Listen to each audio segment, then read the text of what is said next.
The Pomodoro technique is a time management tool developed by Francesco Cirillo. Francesco Cirillo, the man who developed the Pomodoro technique, was a university. Guys, if that sounded complicated, don't worry. It says exactly what I said in my last video, but with more fancy words and more. Let me give you my own example. Be flexible. You do you.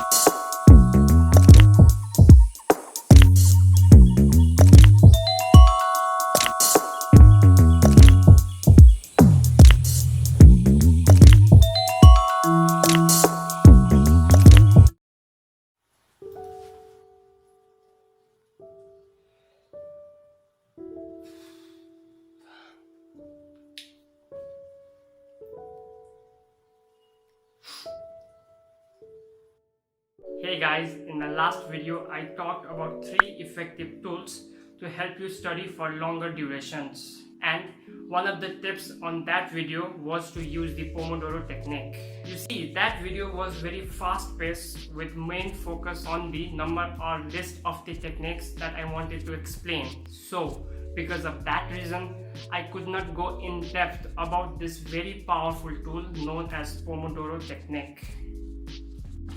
That's the reason I've decided that today in this video I'll be giving you everything I know about the Pomodoro technique so that you too can start using the Pomodoro technique while doing your study sessions every single day. So without wasting any further time, let's get started.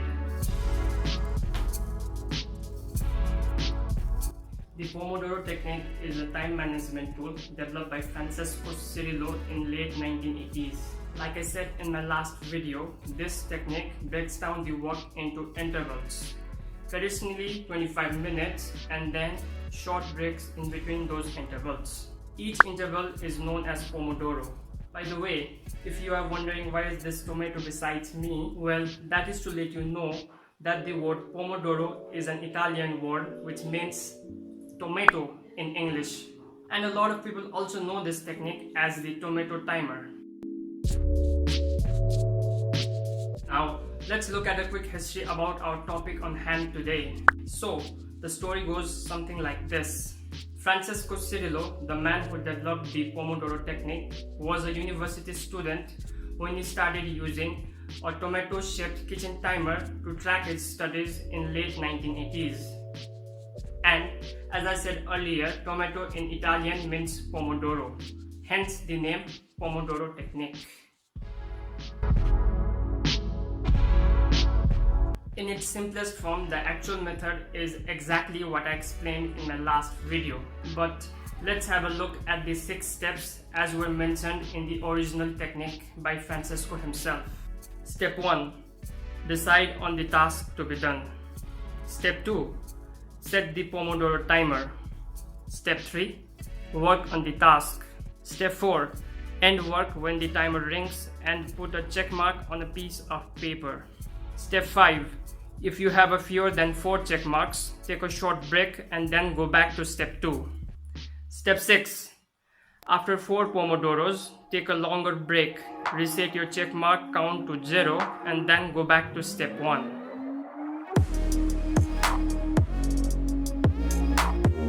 Now guys, if that sounded complicated, don't worry.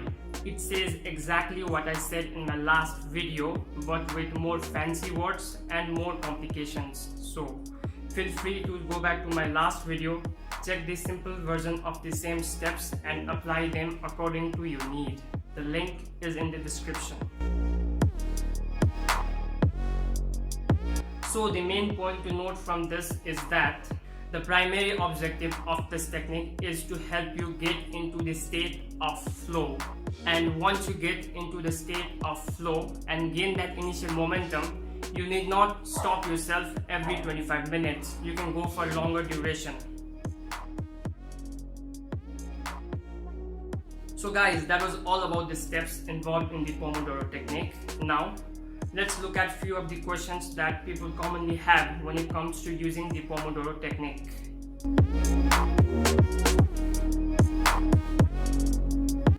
This is one of those questions I had when I first started using the Pomodoro technique, and the answer, guys, is no.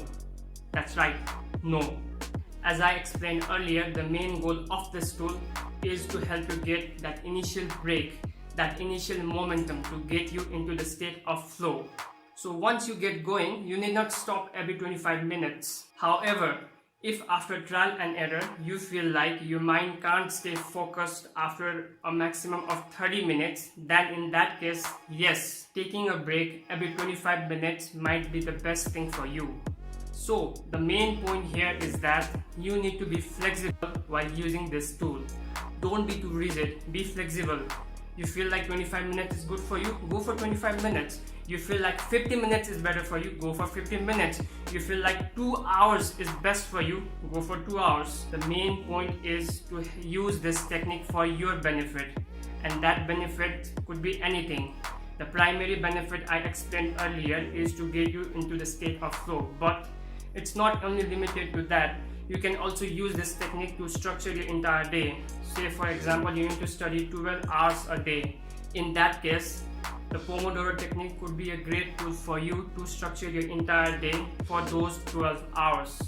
Maybe you decide you're going to study continuously for first 6 hours of the day. So for the first 6 hours, you set up 6 Pomodoros. Then you take a longer break of 2 hours, and then you do your remaining 6 Pomodoros after that. In any case, this is a time management tool, and it should be used as a tool, not as an objective of studying.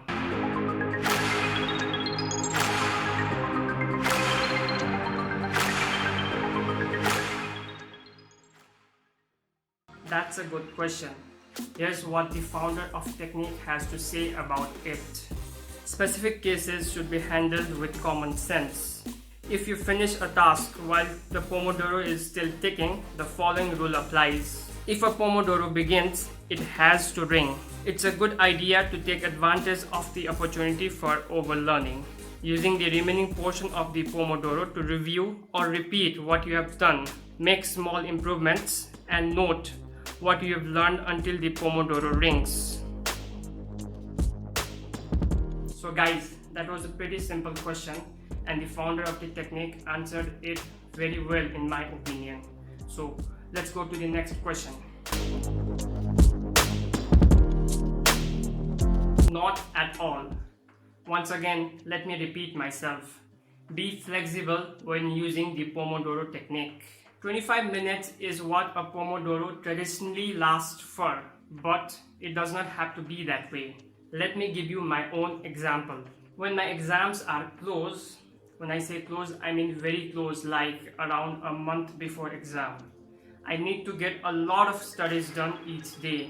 So in those days, each session on my Pomodoro lasts for as long as 4 hours, meaning I study continuously for 4 hours, then I take a break.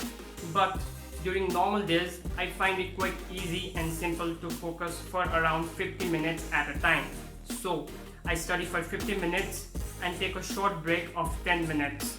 This is how my interval goes. But maybe that's not the right interval for you.